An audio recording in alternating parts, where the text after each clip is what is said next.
Praise the lord. హల్లెలూయా. ప్రవక్త అయినటువంటి ఇర్మియా గారు 9వ అధ్యాయంలో ప్రత్యేకంగా స్త్రీల కొరకు ఈ విధంగా తెలియజేస్తున్నారు. 9వ అధ్యాయము 17వ వచనం నుండి కొన్ని మాటలు మనం ధ్యానం చేస్తే, సైన్యములకు అధిపతియగు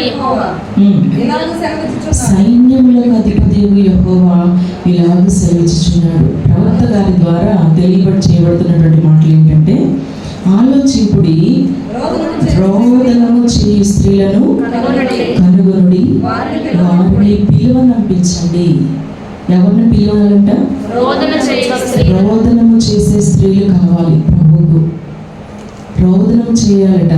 అంతేకాదు, రోదనం చేసే స్త్రీలు మాత్రమే కాదు, తెలియగలిగినటువంటి స్త్రీలు కూడా దేవునికి కావాలి. రోదనం చేసేవారు కావాలి, తెలియగలిగిన వారు. ఎందుకు కావాలి?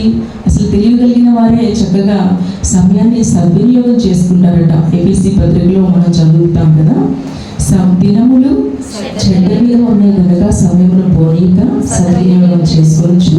అజ్ఞానుల వల్లే కాక సమయాన్ని మరి జ్ఞానం కలిగి నడుచుకునే వాళ్ళందరూ ఎవరట? తెలియగలిగినటువంటి స్త్రీలుగా రాయబడుతుంది.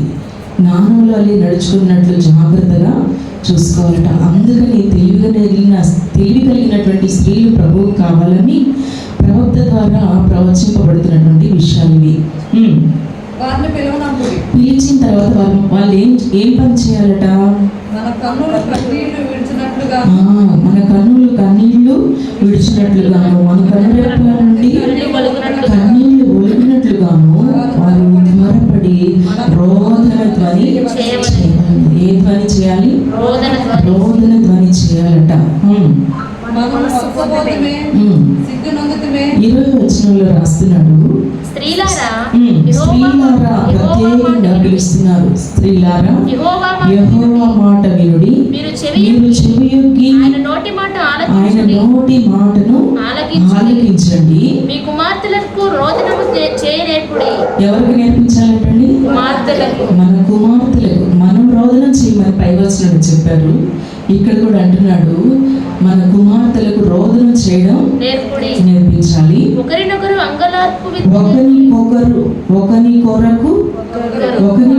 అంగలార్పు విద్య నేర్పుడి.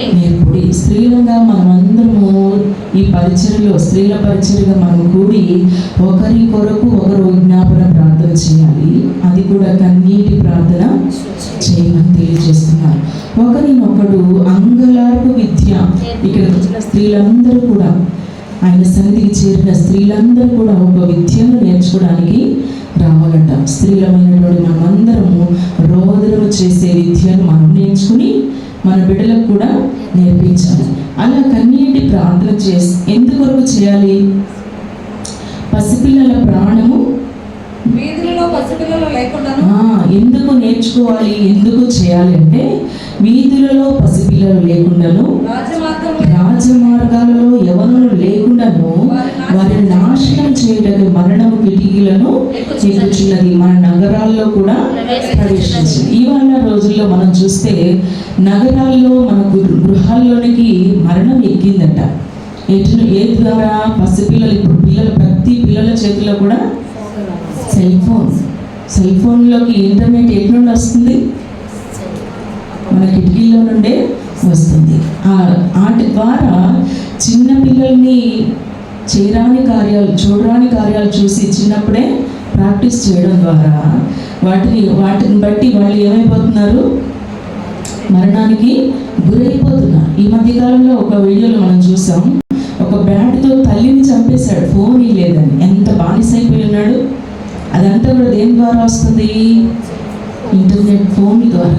నిజంగా యవనులు కూడా, యవన బిడ్డలు ఎంత భయానకమైనటువంటి పరిస్థితిలోకి వెళ్ళిపోతున్నారంటే, చూడరాని కార్యాలు చిన్న ఏజ్లోనే వయసుకు మించిన విషయాలను చూసి వారి జీవితాలని అపవాదికి అప్పగించుకుంటూ వస్తున్నారు. కనుక వారి కొరకు మనం ఏం చేయాలట? రోదన విద్య చేయాలి, అంగలార్పు విద్య చేయాలి. మన బిడ్డల కొరకు కన్నీటితో మనం ప్రార్థన చేస్తూ, మన పసిపిల్లల వీధులలో పసిపిల్లలు లేకుండాను, రాజమార్గంలో ఎవరు లేకుండాను వారిని నాశనం చేయడమే మరణము కిటికీలను ఎక్కుచున్నది కనుక నగరాల్లో ప్రవేశించు. మన నగరాల్లో కూడా ప్రవేశిస్తుంది. ఇప్పుడు సిటీలో మాత్రమే కాదు, విలేజ్లో ఏంటి, ఏ నగరంలోనైనా ఇంటర్నెట్ లేకుండా లేదు. ప్రతి స్థలాల్లో కూడా ప్రవేశిస్తుంది. అపవాది తనకు సమయం కొంచెంగా ఉంది కనుక వారిని మింగివేయాలని, ఎవరెవరిని, పసిపిల్లలను యవ్వనులను యవన బిడ్డలు, పసిపిల్లల్ని యవన బిడ్డలను లేకుండా మృంగివేయాలని వచ్చి ఉన్నటువంటి దుష్టుని కబంధ హస్తాల్లో నుండి బిడ్డలను విడిపించాలంటే తల్లులుగా మనం ఏం చేయాలంట, రోదనము చేయాలి. అంగలార్పు విద్యను మనం నేర్చుకోవాలి. అలాగే మన పిల్లలకు కూడా నేర్పించాలి. అలా చేసినప్పుడు మనం ఎంతగా దీవించబడతామో కీర్తనకారుడు రాస్తున్నాడు. 125వ కీర్తన 7వ వచనంలో ఇలా రాస్తున్నారు, చదువుదాం. కన్నీళ్లతో విత్తువాడు. కన్నీళ్లతో విత్తుతూ కన్నీళ్లు విడుచుచు విత్తువాడు సంతోషగానముతో సంతోషగానముతో పంట కోస్తారు. ఎవరైతే కన్నీళ్లతో ప్రార్థన చేస్తారో వారట ఆ బిడ్డలను బట్టి సంతోషిస్తూ దేవుని మహిమపరుస్తారు. దేవుని వాక్యం అదే తెలియజేస్తుంది. స్త్రీల విషయంలోనే సంఘానికి సియోను కుమారి అన్నప్పుడల్లా సంఘాన్ని అలాగే స్త్రీలని ఇద్దరిని పోల్చి చెప్తున్నారు. స్త్రీని ఎవరితో పోలుస్తారు, సంఘముతోనే పోలుస్తారు కదా. అందుకనే స్త్రీల బాధ్యత ఎక్కువగా కన్నీటి ప్రార్థన చేయాలి. ఎప్పుడైతే కన్నీళ్లు విడుచుచు విత్తువారు సంతోషగానముతో పంటకొస్తారు.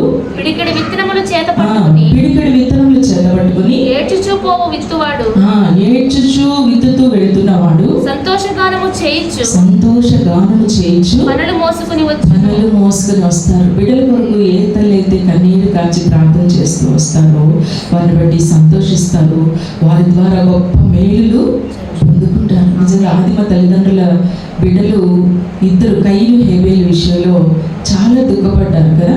అంతేకాదు దేవుడు కూడా ఆయన రక్తము, హేబేలు రక్తము మొరపెట్టినప్పుడు దేవుడే క్రిందకి వచ్చేసారు. వచ్చి కయ్యను నిత్యముడు ఎక్కడ అని అడుగుతున్నాడు. అందుకని గృహాల్లో ఉండే ఇద్దరు బిడ్డలు, ముగ్గురు బిడ్డలు ఉంటే వారి మధ్యలో ప్రేమ కలిగి ఉండాలంటే, ఐక్యత కలిగి ఉండాలంటే తల్లులుగా మనము తప్పగా మన బిడ్డల కొరకు ప్రార్థన చేయాల్సిందే. ఎవరి కొరకు ప్రార్థన చేయాలి?